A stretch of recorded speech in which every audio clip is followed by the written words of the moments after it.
The game is leaked by a fairly reputable anonymous account on Twitter, and shortly after, the usual group of insiders make posts to back it up. The game's leak generates some discussion online. There's YouTubers making videos talking about it, individuals who dive deep into the development team's LinkedIn pages to find some insights, and vague hints from the higher ups at the publisher. The game is officially announced with a cinematic trailer at one of the three main platform holders' semi-annual showcases. The game looks fantastic visually with great promises of what could be, but there's no gameplay to go off of. The end of the game's trailer reveals the release window, which only offers as much specificity as the following calendar year. The game's developer follows up the trailer with a press release, containing more information about the actual game than the reveal trailer did. It boasts that the game will offer a unique gameplay experience, captivating narrative, memorable characters, all in an immersive world that players should be excited to explore.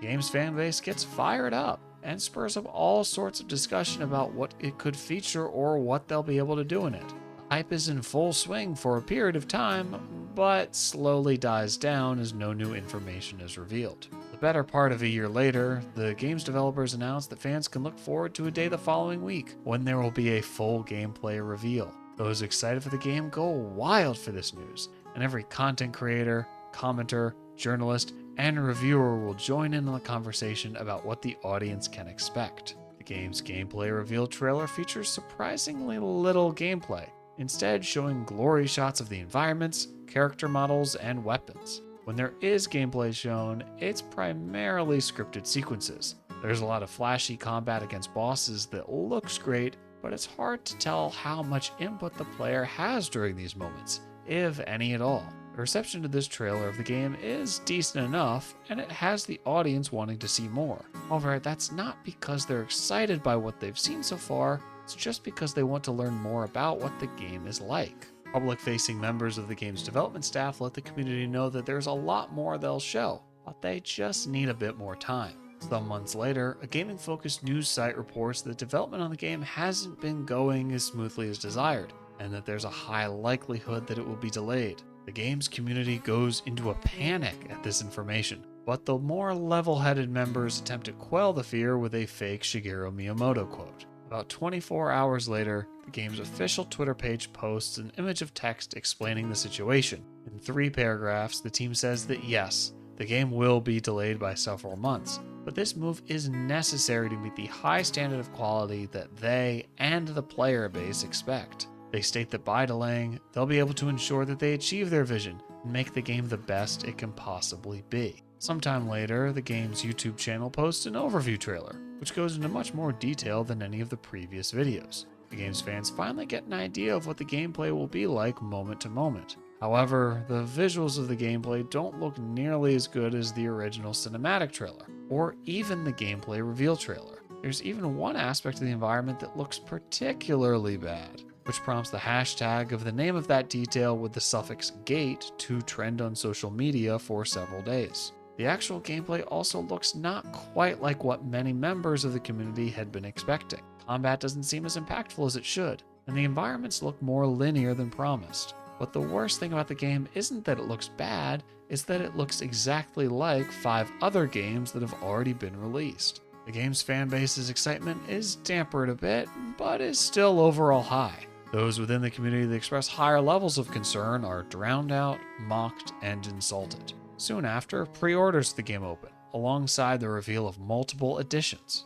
The $70 price standard edition only includes the game itself, but the higher price tiers offer access to the game several days before the standard version, include special items and weapons, and a season pass, which gives the player access to the game's expansion. The game's review embargo lifts several days before the release date. The websites that have received codes post their reviews. Most score the game an 8, with a healthy servings of 9s and 10s, but also a few 6s and 7s. This brings the game's Metacritic score to somewhere in the low to mid 80s. Some of the lower scoring outlets receive backlash for their number, but they stick by it. The game finally releases, not on its official release date, but on the day that early access opens to those who've purchased premium editions. Players that have paid extra to get in before others praise the game highly, and often comment how they took off work that day to play it. They post screenshots and videos of impactful moments for others to see, and the fanbase's excitement for the game skyrockets. The game's official release date comes, and all of those who've been waiting since it was first leaked finally get to play it. The game is a member of the third-person action-adventure genre. It features an open world dotted with various points of interest and activities. It stars a character who at first doesn't want to partake on the journey they're on, but by the end they come to appreciate what they've done. The game's protagonist traverses on foot, but will occasionally climb walls, swim, or ride on a vehicle or horse. The combat animations are high quality, and more moves are acquired by spending points in a number of different skill trees. The protagonists can also increase their damage, health, and defense by leveling up. The game features a variety of equipable weapons and armor. These pieces of equipment can be found throughout the open world, or can be crafted by giving the required number of materials to the appropriate NPC. Weapons and armor can be upgraded as well, through the same process. The game's story focuses on the personal growth of the main character, along with their relationship with the several companions that join them on their journey. Over the course of the game, the protagonist's preconceptions about the world they live in are confronted, challenged, and then eventually dismantled. In the several days immediately following the game's release, the overall sentiment about it is quite high, with many stating that it's their definitive game of the year, and that they can see themselves playing it for a long time to come. However, as time progresses, public opinion on the game begins to sour. Many in the fanbase declare the notion that the game isn't as good as they'd hoped it would be. In the coming weeks, the game receives multiple patches to improve performance and fix bugs, but don't change any of the fundamental flaws that many members of the community have drawn attention to. When awards season rolls around, the game receives numerous nominations at the largest video game award shows, but ends up winning very few. The game's community remains a respectable size, with many members hopefully awaiting a sequel, which will be able to meet the high expectations they originally had. The game goes on sale at retail and online stores with first 20, then 40, then 50% discounts, at which even the game's detractors can recognize as a good deal given its scope. In the twilight years of the game's lifespan, when it can be bought at sub-$10 price points on digital marketplaces, rumors of a sequel start to appear, with a credible anonymous leaker posting about it on social media. At this point, focus shifts away from the game and onto this potential new title. The game's community is once again excited, though over the years, the general sentiment towards the game has settled into the position of, it was pretty good, but it could have been a lot better.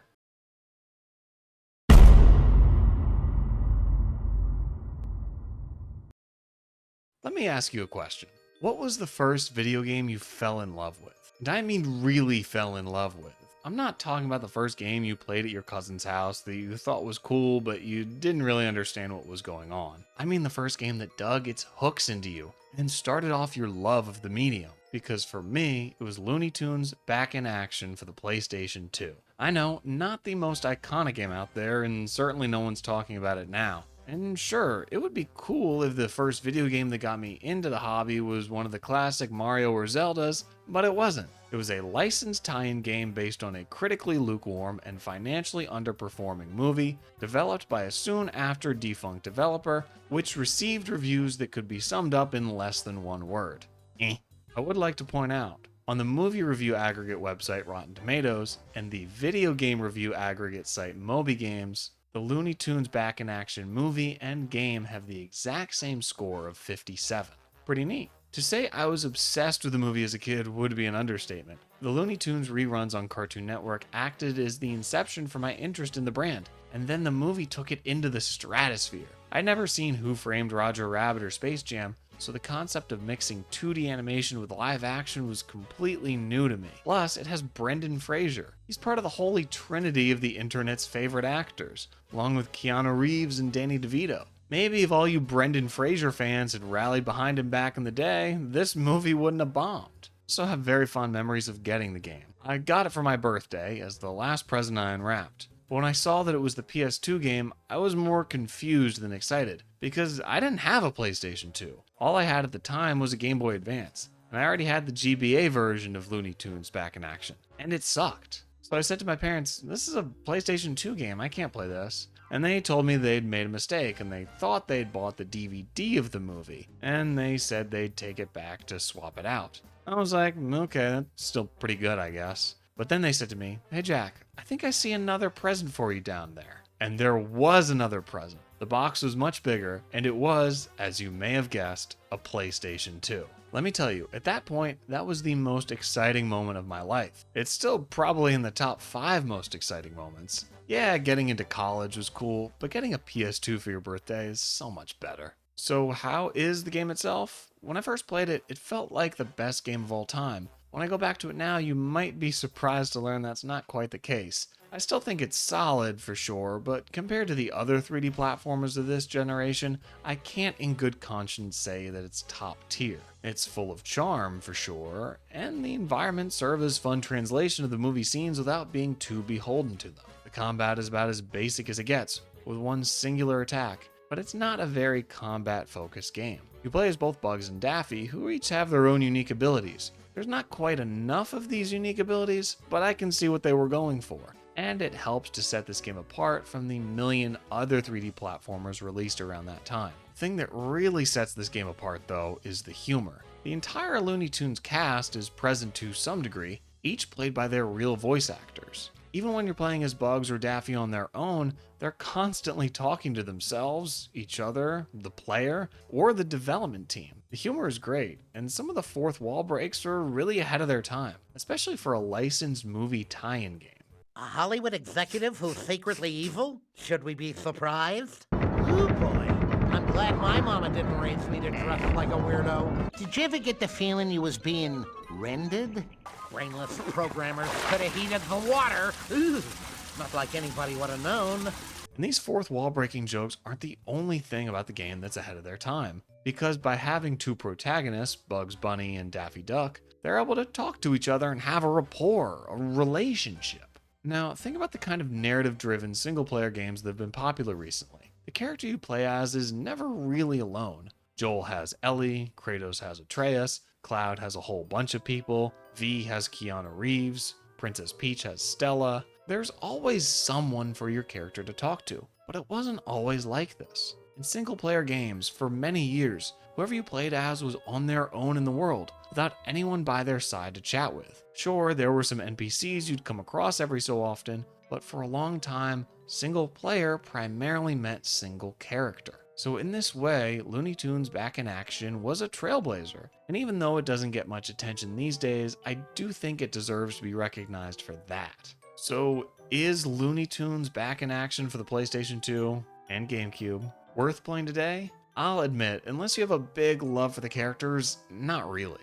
For a movie tie-in game, it's definitely above average, but there's plenty of other 3D platformers worth playing before you visit this one. So overall, I'd say it's solid, but not special. Playing video games is a hobby I've been into for a very long time, and going back to those games that I grew up with can create a whole host of strange feelings. Of course, there's the games I played as a kid that ended up being revered by gaming's maturing audience. Titles like Paper Mario, The Thousand-Year Door, SpongeBob SquarePants, Battle for Bikini Bottom, and Super Mario Galaxy are ones I grew up with, and have remained in the mind space of video game players all these years later. But then there's the games that occupy the territory at least one level below that. Games you played a ton when you were younger, but you don't see anyone talking about them now. The games that you remember being great, but without playing them again, you can't say for sure. The games that don't end up on lists with titles like Top 10 PS2 Hidden Gems. the games that you might be interested to go back to,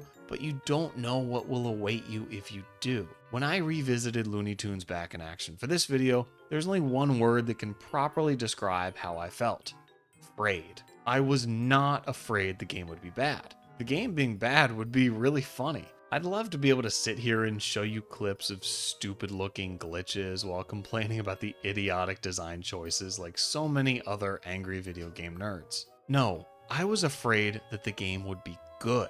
Going back to a video game that you only played as a child might be the closest thing you can do to actually reliving childhood. Going to play on a playground or showing up at an elementary school trying to enroll would almost certainly end up in you getting your picture in the local paper and a few months of community service, so video games are the closest thing we've got. Diving into this game, I was afraid of the feelings I'd have while playing it. During the time frame I originally played Back in Action, I was not the most confident kid. And the idea that the self-conscious, shy, awkward 8-year-old that used to live inside my brain would make a return scared me.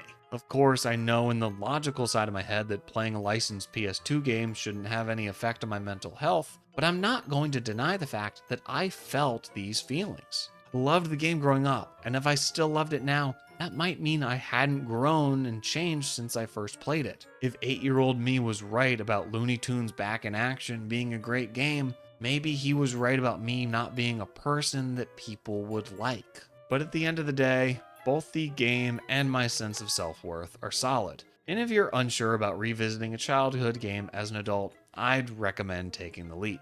Playing video games is an interesting hobby because it's not something that many people get into as adults. Instead, most adults I know who are into gaming were into it as kids, and they stuck with it. It's like smoking cigarettes. A guy in his 30s isn't going to be tricked into getting addicted, only kids will, because kids are stupid. And when you look at the core gaming audience as essentially a bunch of grown-up kids, I think a lot of the conversation you see being thrown around makes much more sense. And I don't mean that as an insult. Even though I don't like to acknowledge it, I am a member of the gaming community as much as anyone else, and the label of grown-up kid absolutely applies to me. And although I don't want to admit it, I have an emotional connection to certain companies and brands within the gaming industry. I want Nintendo to perform well financially, not just because that will enable them to make more games that I'll likely love in the future, but also because of all the games they've made that I've loved in the past. I don't really care if Xbox performs well because I've never had much of an attachment to any of their first-party games. And if you grow up with a high interest in something, and that interest continues into adulthood, how can you not have an emotional connection? Unless you're some hollow, passion-free robot who doesn't find sentimental value in anything. If the next 3D Mario game is terrible, I'd be supremely disappointed. Not just disappointed in the fact that that's one less good game to play,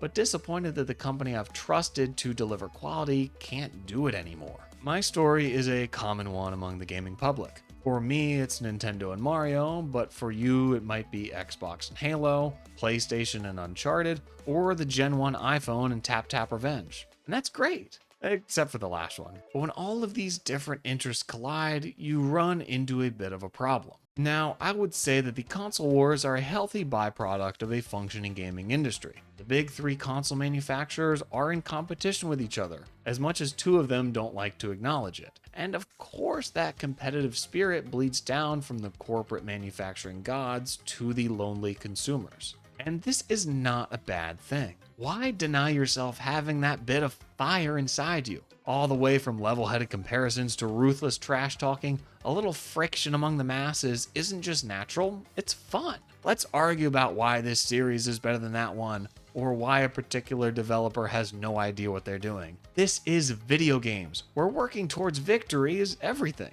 So I say have your hot takes, your controversial opinions, your unpopular claims. They add some flavor into an otherwise bland discourse. You ever try to have a meaningful conversation with someone who agrees with you on everything? That's more boring than Ghost of Tsushima. And of course, there are those who take it too far. But I say that's ultimately a good thing as well. Because think about the type of person that gets really invested in console wars, much more than any sane individual should. At the end of the day, it's better that they're devoting their derangement into video games, rather than something like politics or conspiracy theories. One more console warrior is one less flat earther, which in my book is a net positive. So I support the Sony ponies, the Xbots, and the Nintendo-year-olds in their everlasting bloodbath of gaming opinions. Maybe the Switch is for babies, maybe the PS5 has no games, and maybe the Xbox is failing. And if you believe any of the statements, you have the right, no, the duty to express that opinion. But as the gaming industry has grown and expanded, the console wars have become stale. It seems like every day, each of the big three console manufacturers move further apart into more defined, individualized roles. Back when the GameCube, PlayStation 2, and original Xbox were the latest and greatest, they could be much more closely compared. The hardware was all about the same power, the controllers were very similar, and they not only shared many third-party games, but their first-party games were also much less distinguishable. Ape Escape would have fit perfectly on the GameCube. Metroid Prime would have been well at home on the Xbox. And Fable would have made sense on the PlayStation 2. Compare that to today. Sure, there's moments where a console maker will step outside of their comfort zone, but when that happens, sales usually aren't anything to write home about. Now more than ever, it feels like Sony, Microsoft, and Nintendo have all found their separate lanes, and are going to be sticking with them until the bitter end. So with the consoles being less fun to argue about because their games and goals are also different, something has to come and fill that void. We can't all just get along here. What's the fun in that? The gaming community craves internal conflict. Anyone with a social media account is out searching for the next person or thing to attack. And so with the console wars at a seemingly permanent stalemate, we've entered into a new era, the everything wars. Gone are the days of picking 1/3 of the gaming industry and deciding to stick by it. Now, any announcement, any developer comment, any gameplay system, any lack of a setting or feature, any premium or pre-order purchases, any sales data, any review, any trailer, any comment section of a review or trailer, any content creator, any news website,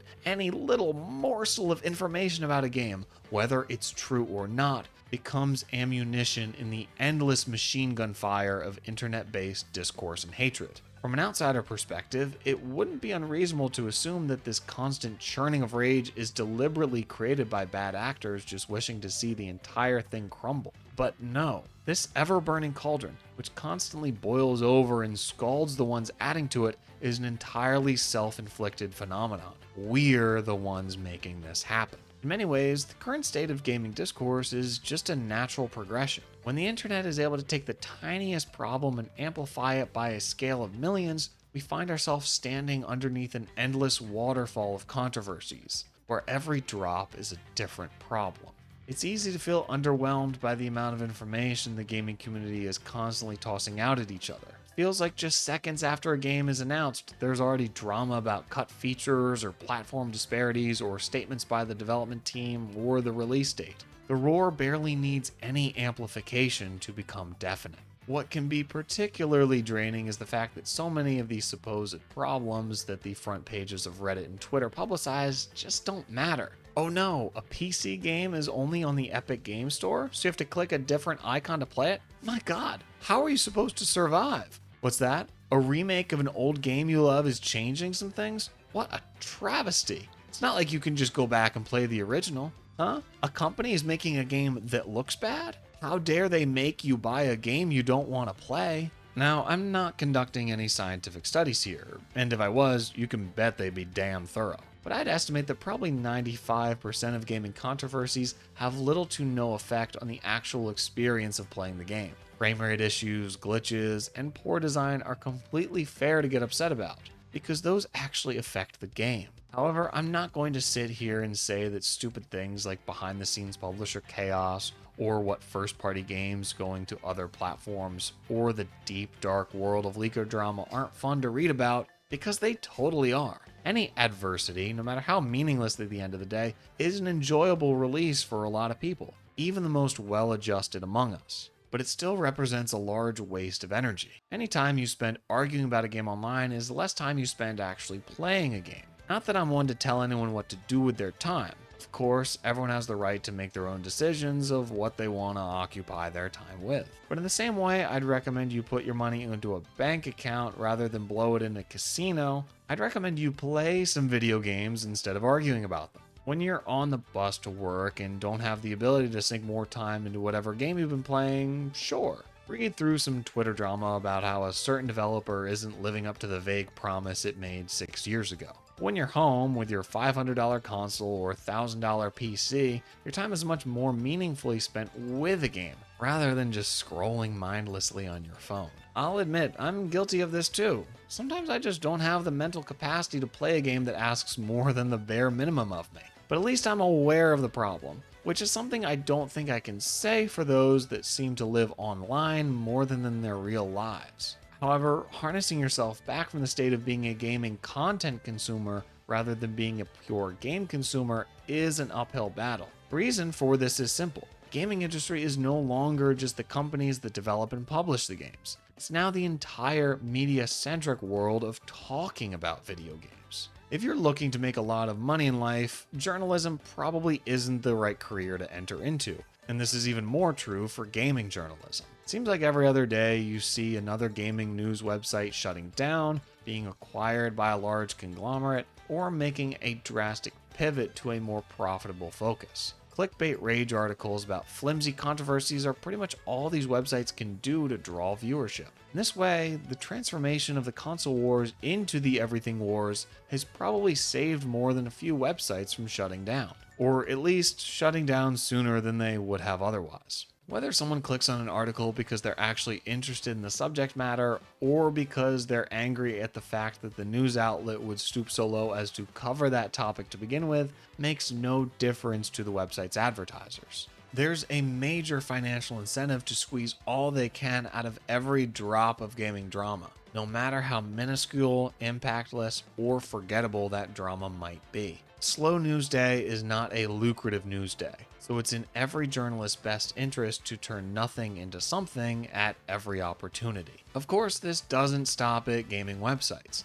The same problem is also present in the seemingly countless throngs of content creators that thrive off of controversy. There are certainly many less fun, more difficult, and lower paying jobs out there than being a drama tuber, so looking to get into that line of work is perfectly understandable. Maybe not respectable, but understandable. So what we have is a massive and continually growing population of video game enthusiasts, for whom many of which gaming is their only hobby, with deep emotional connections to certain brands and companies, with their target set to any other product that isn't one of their personal favorites, being constantly fed drama by media personalities as large as the busiest gaming websites out there and as small as one guy in his apartment making YouTube videos for fun. And while I've always known how easy it is to get sucked into watching drama unfold, I've recently learned how easy it is to become a part of it. For the majority of the time I've been posting on this channel, I haven't had a very clear idea of what I want to focus on. Game design has always been a top priority, but I haven't been able to resist dipping my toe into discussions that ultimately don't end up mattering all that much. I made a video about leaks of a new 3D Mario game, even though the information I was going off of barely even qualified as a rumor. I made a video about the Xbox Activision deal not being in consumers' best interest, even though, as I state in the video, I hardly play any Activision games. I made a video about Charles Martinet no longer voicing Mario, even though Mario could be voiced by Kim Kardashian and I would still play Super Mario Bros. Wonder. I made a video complaining about the current state of gaming, both calling out and becoming everything I hate. So I can't blame the gaming public for craving controversy as much as it does, and I can't blame the media side for capitalizing on that demand. I'm as guilty as anyone in this whole mess, and in order to have any hope of inspiring change in others, I have to change that part about myself. But in order to reach this stage of video game enlightenment, I can't bring any baggage with me. If I'm going to be able to move on past the drama, I have to expel all of it from my consciousness. I've got to lay it all out on the table and get every complaint about gaming off of my chest. So now, here is everything I hate about video games today. I hate games being revealed 2 or more years before their release date. If your game is that far off, it's insulting that you're trying to sell it to me now. I hate full games not being on the disc. I hate computer parts trying to sound cool and edgy. Patriot Viper Venom? It's RAM, not a monster truck. Shut up with all that. I hate developers putting morally righteous statements into their game and then removing them from certain regions. Making a proclamation that's already widely agreed upon isn't courageous. Making that proclamation when it isn't is. There's nothing brave about putting a pride flag in the American version where most people don't have any problem with it. Put the pride flags in the Middle East or China where gay people actually need someone to stand up for them. I hate companies claiming that being able to unlock things through gameplay means their game isn't pay to win. There's a gameplay difference that can be achieved through purchasing something, it's pay to win. Because the community is always 5 steps ahead of the development team in terms of strategies. I hate influencers peddling obvious scams and useless services. I hate in-engine trailers being treated as if they were gameplay trailers. The purpose of a gameplay trailer is to show you what playing the game will be like.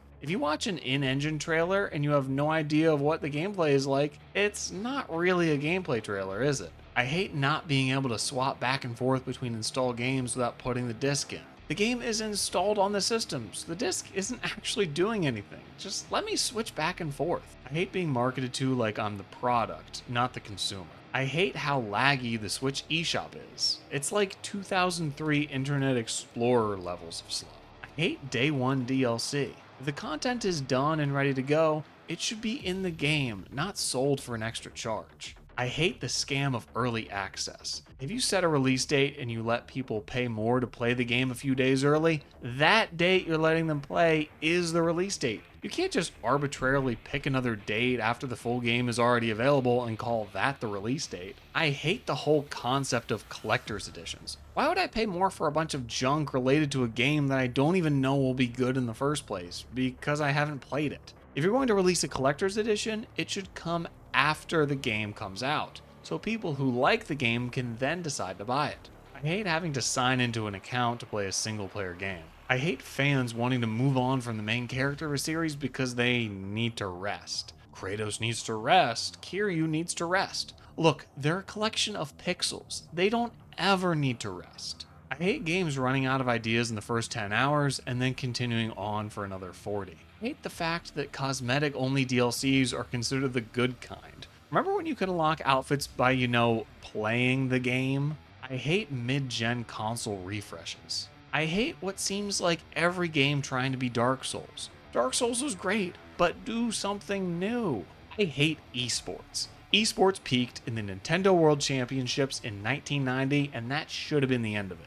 I hate when people complain that a studio is wasting time making a VR game, while simultaneously complaining about the lack of VR games. These games don't just come out of nowhere. In order for VR to become more viable, more studios have to put resources into making the games for it, which means less resources for non-VR games. I hate fake voice chat in trailers. Who talks like that? No one. Hey, wait for me. Crap, they have a tank. Yep, I see him. Don't aggro him yet.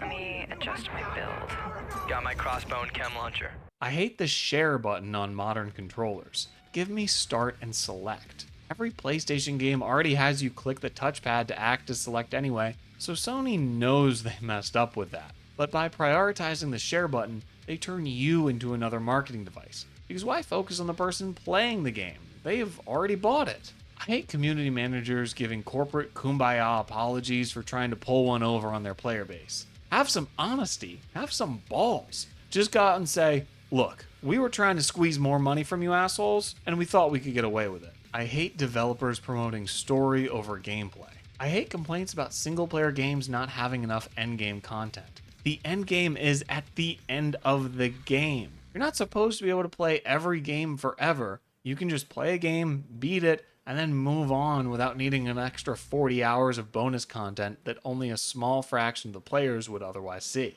I hate pointless open worlds. I hate so many games having Born in the title. Bloodborne, Dustborne, Battleborn, Spaceborne, Dungeonborne, Towerborne, Darkborne. That last one I hadn't even heard of before writing this. I just typed the word Darkborne into Google because I knew there had to be a game out there with that title. And lo and behold, there it was. I'll tell you what, all these titles are boring me. Oh, God. I hate games not taking full advantage of gyro aiming. I hate debates over video game pricing. You know what determines the price of a game? It's not the length, it's not content, it's not graphics, it's not being 2D or 3D. The only thing that determines the price of a game is how much money the publisher thinks they can charge for it without hurting sales. If you're confident you're going to sell 10 million copies either way, why charge $60 for a game when you could charge $70? Oh my God, why is Metroid Prime Remastered $40, but Paper Mario The Thousand Year Door is $60? It's because Paper Mario The Thousand Year Door has the word Mario in the title. I hate the term investing in the ecosystem. I hate the thought that just because a game doesn't get post-release updates, it's been abandoned by the devs. Sometimes a game can just come out, you play it, and then both you and the developer move on. Not everything has to have years of updates to keep just the most stubborn consumers satisfied. I hate subscription services. I hate paying for online. I hate debates over who won E3 as if there's some sort of prize. If you think a certain company won E3, then they won. Every game company is trying to advertise to you as an individual. So if you think they had a good show, then they did their job. I hate nitpicking over tiny visual differences in remasters. If you think the original is so much better, go play that and don't buy the new one. I hate companies trying to sell new hardware when the generation doesn't even feel like it's out of the beginning stages. I hate gatekeeping over what opinion someone is allowed to have based on the games they haven't played. Guess what? There's a lot of games out there. Some of them are quite long, and not everyone has time to play every game under the sun. Oh, you never played Rakuga Kids on the Nintendo 64? Sorry, you're not qualified to have an opinion then. I hate dialogue choices that lead to the same outcome. I hate the battery life of the DualSense. I hate the name DualSense. It sounds like a vibrator. I hate games that try to appeal to everyone but end up appealing to no one. I hate people basing whether they think a game will be good or not solely based off the name of the studio that's making it. Suicide Squad has to be good because it's made by Rocksteady. Well, if everyone who had talent at Rocksteady leaves, then what even is Rocksteady at that point? I hate XP boosters being sold for real money. That says to me that if you expect people to pay money to not play your game, it's not worth picking up in the first place. I hate performative outrage. I hate influencers that have made being an asshole their entire personality. I hate my game collection. I hate the word gamer. I hate you for watching this video, and I hate myself for making it. But even though there's so much I hate about gaming today, there's still so much to love. In fact, not only would I say that gaming right now is better than it's ever been before, it's getting better every day. This type of positive outlook might be rare in today's world, but that only increases its importance. So how is gaming getting better every day? Well, there's many reasons. First off, aside from a few rare exceptions, every good game released in the past is something you can still play today. Let's say you're someone who longs for the good old days of video games. Back when fun was the only thing that mattered, it didn't hold your hand through the whole thing, and there were no annoying NPCs or escort missions getting in the way of your good times. Well, all those old games are still playable. If a game you love was ever at any point released on PC, there's a good chance you can buy it right now on Steam. If it's a console game, there's a decent shot it's been ported to modern platforms. One of the great things about the current era of video games is that we're at the point where releasing older games on newer hardware just makes sense. Back in the Super Nintendo days, it didn't make sense to re-release NES games because they're only a few years old. But now, with gaming in its more mature form, companies have more extensive back catalogs to pull from. As far as I'm concerned, it's a win-win. Companies get to put out more titles with low development costs by porting older games, and consumers get the ability to play the games they already love through the conveniences of modern hardware. And sometimes the effort goes beyond just simple ports and re-releases. Welcome now to the era of remakes and remasters. Being able to play classic older titles with better visuals, improved controls, and even additional content? How can you say no to that? Of course, many in the community still find a way. A remaster that goes beyond a one-to-one port with zero visual or gameplay differences will inevitably be met with waves of hatred over the audacity of the new development team to alter one molecule of what the original team created. And you know what? That's fine, because the old game is still there. The great thing about a piece of media is that it can act as a complete time capsule. The game you played as a child will still be exactly the same when you play it as an adult. And even if you don't believe we're in the golden age of gaming, I think you can certainly acknowledge that we're in the golden age of emulation. The gap between the processing power of the average computer and the amount of power needed to adequately emulate a classic console is getting wider each year. PS2 and GameCube emulation used to be something you needed a powerful PC for, in order to just match the frame rate of the original systems. But now, you can play those games upscaled with higher frame rates and improved textures on your freaking phone. The increased ease of emulation has led to a wonderful thing. It's made emulation more accessible. The more powerful hardware gets, the more devices are capable of emulation. If you want to spin up your favorite classic game with as many options and enhancements as possible, PC is the way to go. You've got access to the most controller options, filters, cheats, upscaling, GPU texture decoding, whatever that is, you name it. One underappreciated benefit I'd like to point out is that if you make videos on the internet about video games, and you need footage of a specific instance that takes deep into a game to get to, you can download a completed save file and import it. That way you can capture that footage without needing to play the whole game up to that point. I'm just saying, it's a plus. But maybe you don't want a bunch of emulators and ROMs clogging up your computer. Maybe the only computer you have is your work laptop, and if you get fired and they take it away, you'll lose all your progress in Final Fantasy IX. This means that you may want a device that's dedicated to emulation, and in that case, the modern era outperforms all those that came before it. If you're craving something in line with the traditional console experience, why not step into the world of mini PCs? For just a few $100s and a visit to an Amazon page, you can purchase a device named some combination of letters and numbers that will emulate just about every older game that's worth playing. Plug it in, connect your controller of choice, and you're instantly unleashed in a world of retro gaming paradise. No worrying about dusty cartridges, messing around with bizarre cable compatibility, or dealing with the ever-rising prices of classic games. But if you don't care about the traditional console TV couch setup, there's even better options available. I'm talking about something that we are definitively in the golden age of, and that's handheld gaming. Feels like just about every day there's a new portable emulation device announced. Sure, some of them might not be all that great or well made, but plenty of them are. More options is always a good thing for consumers, and when it comes to these handheld, my god are there options. From the practically microscopic Mayu Mini to the beefy Odin 2, there is a device out there to fit the type of games that you want to play. It's true, there has never been a better time to get into emulation than today. There's more options than ever, more informational resources than ever, and more powerful hardware to handle demanding games than ever. It might be ironic, but the future of retro gaming does not lie with the original hardware and physical games. It lies with emulation. That's why whenever I see panicked headlines about games being delisted or left abandoned on old hardware or a ROM site shutting down,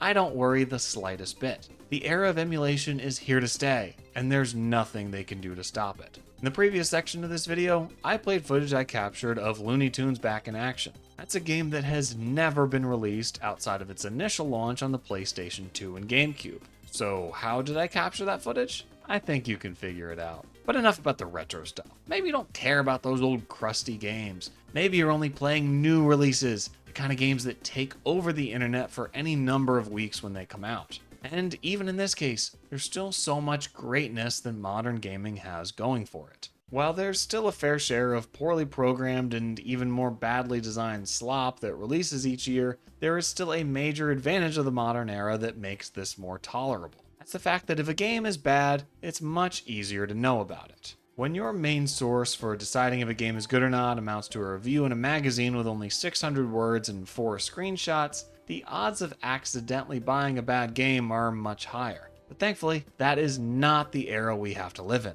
Not anymore. As much as I may not care for games being revealed with only cinematic trailers and no speck of gameplay in sight, I know that in the end, it doesn't affect me, because I won't be making a decision to buy a game or not solely based on that. Because in today's age of information, there's zero excuse to be an uneducated consumer. Even if a game is revealed with a purely cinematic trailer, gameplay footage coming at some point before the release date is inevitable. And even if gameplay is skinned or carefully edited to hide issues that might plague it, 1 or 2 trailers won't be all you'll get before purchasing. Game previews by media outlets are almost always published well before the game's release, with full reviews coming not too long after. And it's not only the big publications that get access to games before release. Influencers and content creators with relatively small audiences can also get access to these games, and many of them might be more knowledgeable than larger outlets when it comes to a particular series or genre. But let's say you don't want to follow the recommendation of any reviewer, whether they're large or small.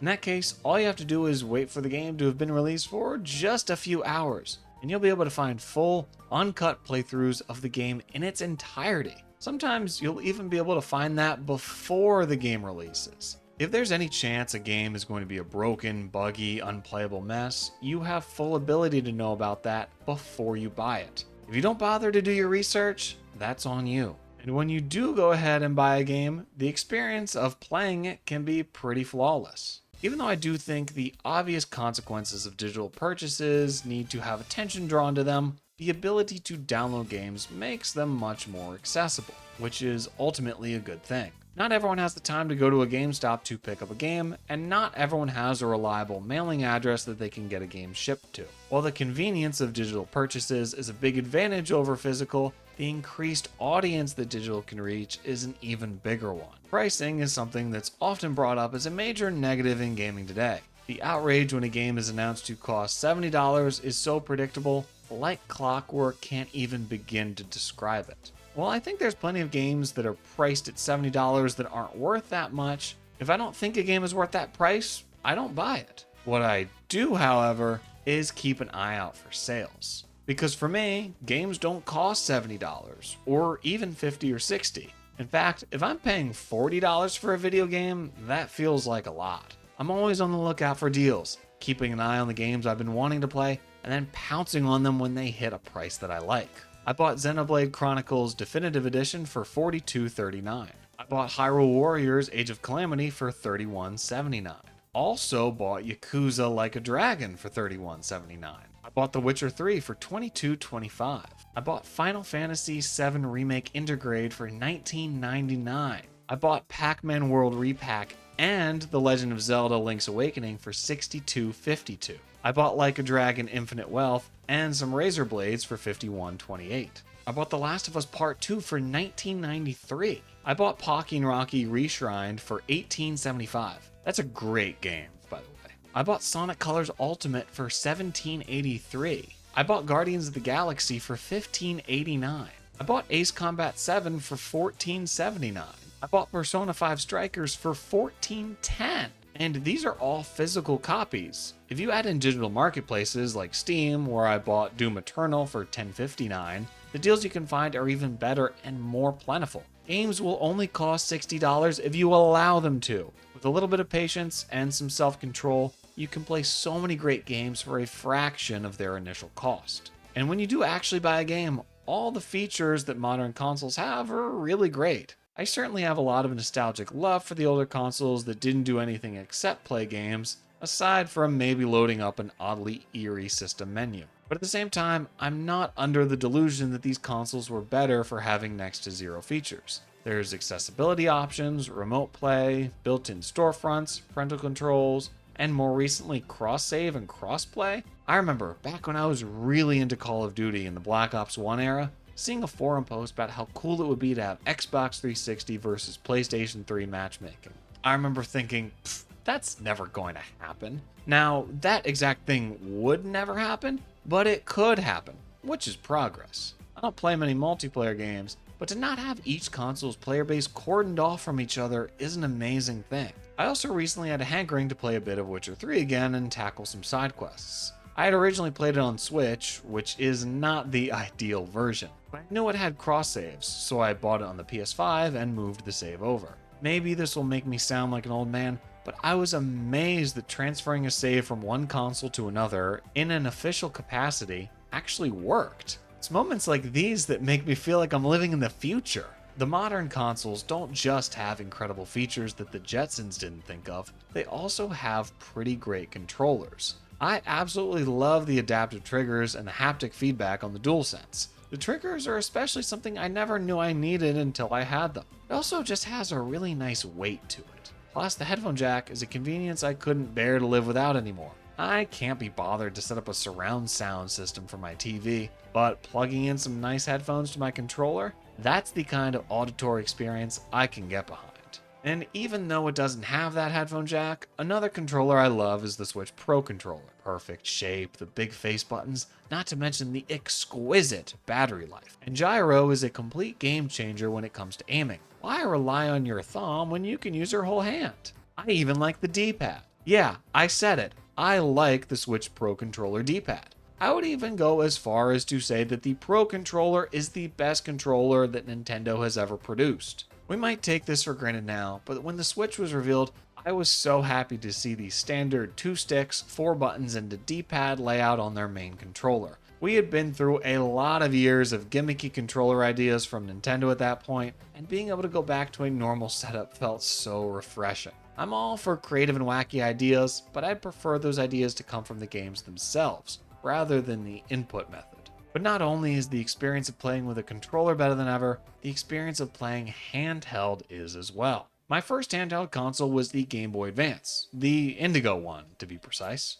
and I have a lot of love for it. When your parents have full jurisdiction over the TV so they can keep up with the news of the Iraq War and the constant fumblings of the Bush administration, a handheld is your only option. And the Game Boy Advance had some great games. That's where I was introduced to classic titles like Donkey Kong Country and the Super Mario Advance games, and got constantly crushed in Pokemon battles through the magic of the link cable. But if you try to play a Game Boy Advance now, it sucks. The fact that it had no lighting function on the screen makes it basically unplayable today. Any challenge that playing a video game provides should come from the game itself, not the struggle to see what's happening on the screen. I get that they did this in order to maximize battery life, but come on. I'd rather play a game that I can see for 5 hours, rather than a game I can't see for 15. But thankfully, we are well beyond the point of unlit screens on handheld consoles. In fact, the portable gaming market is now more lit than ever. Of course, there's the Nintendo Switch, which completely revolutionized the industry as a hybrid console. But the success of the Switch doesn't just mean good things for Nintendo, it also spawned a wave of imitators. First, there was the Steam Deck, which by all accounts seems to be a great piece of hardware. And since its release, there's been handheld PC after handheld PC coming onto the market. All these devices have their pros and cons, but the fact that they merely exist is a major win for the gaming community. There's been a lot of talk about the diminishing returns when it comes to the power of hardware versus how the games it plays look and run. One major upside of this graphical plateau is the fact that these types of devices are possible. If the games on the PlayStation and Xbox look 10 times better than what the Steam Deck is capable of, guess what? We wouldn't be getting many games running on the Steam Deck. But because the gap between what a handheld and a home console can do is narrowing, we're able to get console quality games running on a portable system. I'm thrilled to be out of the era where there were the console games you actually wanted to play and then the handheld games that you played when you couldn't get to your console. There were good handheld games, don't get me wrong, but the best handheld games could have been home console games. The opposite was not true. Believe me, I remember this very clearly. Even the Wii U and 3DS era was not that long ago, and every Nintendo Direct when a 3DS game came up, large swaths of the community would voice their disappointment that what was being shown wasn't a home console game. But enough about all the great aspects of where you can play games, how you can play games, and what you can do with the games you play. Let's talk about the games themselves, because they're pretty cool too. First of all, indie games. I think a lot of people take for granted how recent of a phenomenon indie games are. They weren't really a thing until 2010 or so, when digital marketplaces became commonly used enough to make a non-physical release viable. I think the 2012 documentary Indie Game the Movie did a lot to bring these types of titles to the forefront of gaming discussion, and I'd still recommend it to anyone who's interested in the topic. Of course, the generally lower prices of indie games helped a ton to get attention to them. Why buy one game for $60 when you can buy 6 games for $10 each? I played a ton of indie games when I first got into PC gaming in the early 2010s for that simple reason. They were cheap. I remember buying the Humble Indie Bundle 5 in 2012, which had Psychonauts, Amnesia, Super Brothers Sword and Sorcery EP, Limbo, Bastion, Lone Survivor, Braid, and Super Meat Boy. Looking back, I don't think I had any clue how much value I was getting in this bundle at the time. These are some of the all-star indie games, and a few of them, especially Bastion and Super Meat Boy, I consider to be some of my favorite games of all time. And since they first started getting popular, indie games are constantly making huge headlines and hitting sky-high sales. Some games become mega viral, like Vampire Survivors, or some of the most hotly anticipated games, like Hades 2 or Hollow Knight Silksong. And let us not forget, one of the biggest games of all time, Minecraft, did start out as an indie game. So if you're someone who's fed up with the commercialized garbage dump of AAA gaming, you can play nothing but indie games and be more than satisfied. But not only have the advantages of modern technology made making games easier for smaller developers through more accessible game engines and digital distribution, but the ceilings have been lifted for larger developers as well. More power, larger hard drives, and the biggest potential audience ever means that games can do more than they ever could. Vast open worlds, hours of voiced cutscenes, and mechanics so deep that you could get your master's degree in the combat alone. These are all things more possible and more prevalent than they've ever been. And yes, there's certainly some open world fatigue that's felt by many players. I feel it myself much of the time. There's far too many games that use the open world as a marketing hook, but never offer the possibility of exploration to fully take advantage of it. A completely linear game, like The Last of Us, feels much more like an adventure to me than the sterilized theme park of Cyberpunk 2077 does. But it's still a great thing that these massive open worlds, with 1,000 side quests and 1,000,000,000 map markers, are possible.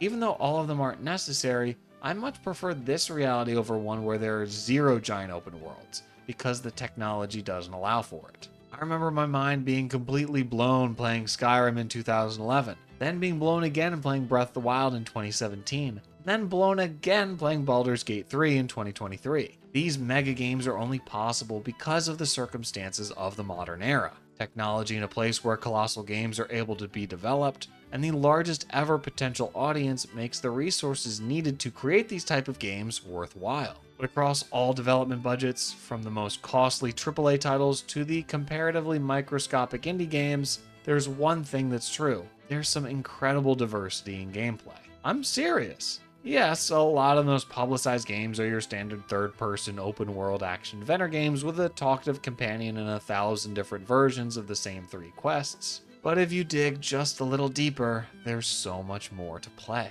Let's take a look and see what the big releases 2024 has, for example. We start off January with Like a Dragon Infinite Wealth, a game that balances complete unfiltered wackiness with a dramatic and truly emotional story. Moving on to February, we have Persona 3 Reload, Helldivers 2, Penny's Big Breakaway, and a little game called Final Fantasy VII Rebirth. Even in just this month, none of these games play anything like the others. March has Dragon's Dogma 2, Princess Peach Showtime, and Rise of the Ronin. April is a little quieter with Another Crab's Treasure and Stellar Blade, but then May comes in with Endless Ocean Luminous, Animal Well, Hellblade 2, Paper Mario The Thousand Year Door, and World of Goo 2. June is again a little lighter, but it has Elden Ring Shadow of the Erd Tree, which might not be a full game, but is still a major release. Plus, there's Super Monkey Ball Banana Rumble and Luigi's Mansion 2 HD. July has Teenage Mutant Ninja Turtles Splintered Fate, Nintendo World Championships NES Edition, and then August has Cat Quest 3, SteamWorld Heist 2, Black Myth Wukong, Visions of Mana, and Star Wars Outlaws. September is then completely stacked with Astrobot, Harry Potter Quidditch Champions, Epic Mickey Rebrushed, Lollipop Chainsaw Repop, and finishes off with a freaking Legend of Zelda game, Echoes of Wisdom. October has the Silent Hill 2 remake, Super Mario Party Jamboree, Sonic Cross Shadow Generations, and then finally November has Mario & Luigi Brothership, the Dragon Quest 3 remake, Assassin's Creed Shadows, and Microsoft Flight Simulator 2024. At the time I'm recording this, there's no major games announced for December, but most Decembers are pretty light anyway. And these are just the biggest titles of the year. I haven't even mentioned the hundreds of smaller games we have coming out. And look, maybe not all these games appeal to you. Frankly, not all of them appeal to me. Do you think there's any reality where I'm playing Nintendo World Championships NES Edition? Fuck no. But that's the thing. Those games don't all have to appeal to me. I might not care to play a lot of the new releases this year, but a lot of the games I don't have much interest in are ones that many others love. I'll probably never play Rise of the Ronin or Hellblade 2 or Assassin's Creed Shadows, but I've seen tons of people who have either played these games and adored them or can't wait to get their hands on them. At the risk of sounding like a badly written video game review, each year in the modern era of video games does have something for everyone. Persona 3 Reload is completely different from Princess Peach Showtime, which is completely different from Microsoft Flight Simulator 2024, which is completely different from the Metal Gear Solid 3 remake. And these are all games I have a huge interest in.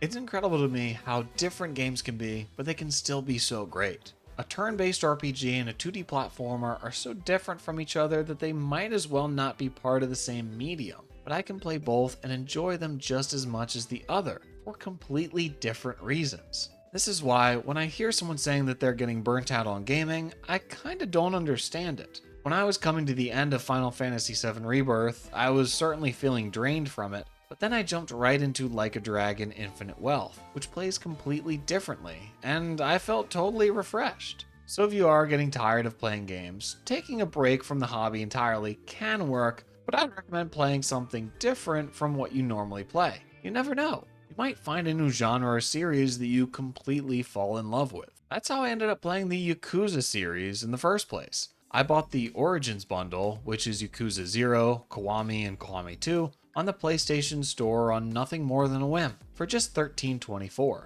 Just a few hours into 0, I was hooked. And over the last couple of years, I've played through all the mainline games and loved every single one. And I had never known before that I'd end up being a Yakuza fan. I knew next to nothing about the series when I bought that first bundle. But even now, in today's drab, homogenized, and uninspired gaming landscape, I was able to find an entire subsect of video games that I'd never known I'd love. And that's great. Not only because I've now played all these other games I've gotten to enjoy, but also because of what that means for the future. If I'm able to discover a long-running series of games I end up loving, who's to say that won't be able to happen again? Believe me when I say, I've played a lot of different video games, but I haven't even scratched the surface of what the medium has to offer. And that makes me so excited, knowing that there's thousands of great games out there, easily and often cheaply available, able to be played just about anywhere, that I will get to experience. I often have a hard time deciding what I consider to be my favorite video game, because I love so many different games for such different reasons. But another factor that makes me unable to definitively say what my favorite game is that maybe I haven't played it yet. I might consider Tears of the Kingdom or Yoshi's Island or Super Mario Galaxy to be my favorite game right now, but in a few years, maybe I'll play something that I love even more. And that possibility just fills me with joy. So now that I've spent this video talking about games that I have played, I want to speak for a moment about a game I have never played, and that's Elden Ring. It's not that I don't want to play Elden Ring, in fact, I really want to play it. I'd say I'm decently versed in the From Software lineup. I played Dark Souls Remastered on the Switch and liked it a lot, and then the Demon Souls remake on the PS5 and absolutely loved it. So I'm expecting to really enjoy myself when I eventually sit down to play it, but the timing just hasn't been right. From what I understand, Elden Ring is a big game. It looks to be one that I really want to sink my teeth into and get the most out of it as possible. And in the time since Elden Ring has been released, I've just had too much other stuff to play. First of all, going through all the Yakuza games has been a major time crunch itself. Not one I regret, but it's 10 titles in the mainline series I've played, and they're certainly not short games. Tears of the Kingdom was basically all I played over the summer of 2023, and then once that was wrapped up, Baldur's Gate 3 took over my autumn. Plus, I do have a life outside of video games that takes up a lot of my time. I wish that wasn't the case, but it's a fact I have to live with. In any case, I can tell that Elden Ring is going to become a very special game to me when I eventually play it. So I want to make sure I'm waiting for the right time in my life to finally jump in. I look at a game like Elden Ring almost as a nice bottle of wine. I don't want to crack it open until the moment is right. Elden Ring isn't the first game I've treated like this. The last one was Red Dead Redemption 2. I was a major fan of the first Red Dead Redemption when it released, even more than the Grand Theft Autos of that generation. And so when the second one was revealed, I was very excited. But there was a problem at the time. It didn't have a system to play it on. During the entire PS4 and Xbox One generation, I moved around a lot for different jobs, mostly renting out single bedrooms, so I didn't have long-term access to a TV. Most of my gaming at the time was done on the 3DS and then eventually the Switch, up until I moved into my own place in 2020 and then fought tooth and nail online against scalping bots to buy a PS5 that December. But even in the first few years of owning the required hardware, I didn't buy Red Dead Redemption 2, even though I so desperately wanted to play it. I'll admit, a good part of the reason why is that I was hoping for a 60 FPS patch that never ended up coming. But the bigger reason why is that I was simply playing other things, like the Demon Souls remake, or Spider-Man 2018, or Death Stranding. I had no shortage of games to play, and as you know from the last section of this video, I'm always one to pounce on a good deal when I see it. So why pay full price for Red Dead 2 when I have all these cheaper games to play in the meantime? But eventually, I did play Red Dead Redemption 2, right around Thanksgiving of 2023. And even though I was playing it at 30 frames per second, the moment was right. I had a pretty lax schedule in my work life, and I was able to completely immerse myself in Arthur Morgan's journey. And I'm glad I waited. Even beyond having some extra time on my hands to dedicate to the game, the reason that it was the right time to dive into Red Dead 2 was something far more instinctive than rational. Something deep down in me just knew it was the right time to venture back into the Old West, and that feeling was 100% correct. So now, I'm waiting for that feeling with Elden Ring, and to be honest, I'm starting to feel the pull. The Shadow of the Erdtree DLC being the talk of the gaming town is definitely playing a factor, but I'm also just ready to be in a fantasy world again. After spending so much time in the futuristic dystopia of Final Fantasy VII Rebirth, and then the satirical Hawaiian paradise of Like a Dragon Infinite Wealth, I'm eager to go back to the era of clashing swords, crumbling castles, and unexplainable magic. So before too long, I will be uncorking the Pinot Noir that is Elden Ring, and I cannot wait. And even though I wish I had more time to play all the games I'd like to, I don't see it as a problem. I feel so lucky to be living in an era where I can have too many great games to play, all with such different variety. And to be honest, there's so many games out there that I simply can't believe how much I love them. We're getting remakes of classic games I've been a fan of for a while, like Paper Mario: The Thousand Year Door.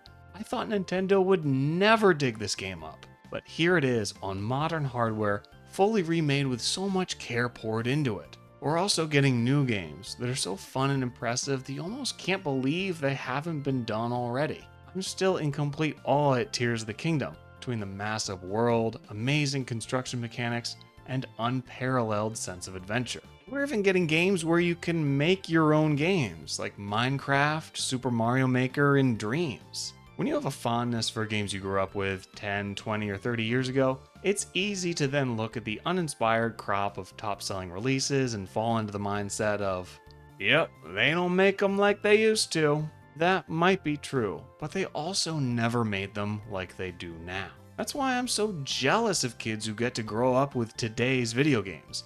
Not only do they have access to all the classic older titles players grew up with if they're interested in them, but they're also getting some of the greatest games of all time coming out one after the other. I can't imagine how amazing it would be to play a game like Breath of the Wild as a 10-year-old, or having Ultimate be the Smash Brothers game that you play with your friends at sleepovers. Or even the amount of free games that kids today have access to. Sure, a lot of them have some pretty predatory monetization mechanics, but that doesn't mean they aren't fun if you don't spend money. I said earlier in this video that I couldn't decide what my favorite game of all time was, and that was a lie, partially. I might not be able to definitively say what my favorite game of all time is, because like I said before, it could be a game that hasn't released yet, or even started development. But I do have what I consider to be a favorite game of all time so far, and that's Super Mario Odyssey. Now, the fact that I consider Super Mario Odyssey my favorite video game of all time so far isn't based on any amount of critical analysis of the gameplay mechanics, level design, controls, music, or visuals. It's based on one simple reason. That's the fact that if you had asked me when I was 10 years old what the perfect game would be, it would be Super Mario Odyssey exactly. First of all, I've always been a huge Mario fan, so the perfect game to me would have to be a Mario game no matter what.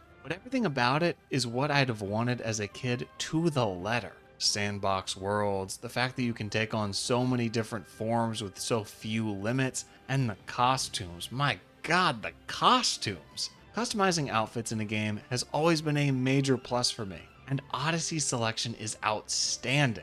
Plus, the existence of New Donk City as a level feels something that was pulled straight from my adolescent mind. I've had a long time love for urban environments in games, especially ones that take after New York City, so I knew they had me from that first gameplay trailer. And so maybe one day there will be a game that surpasses Super Mario Odyssey for me, and I'd completely welcome that.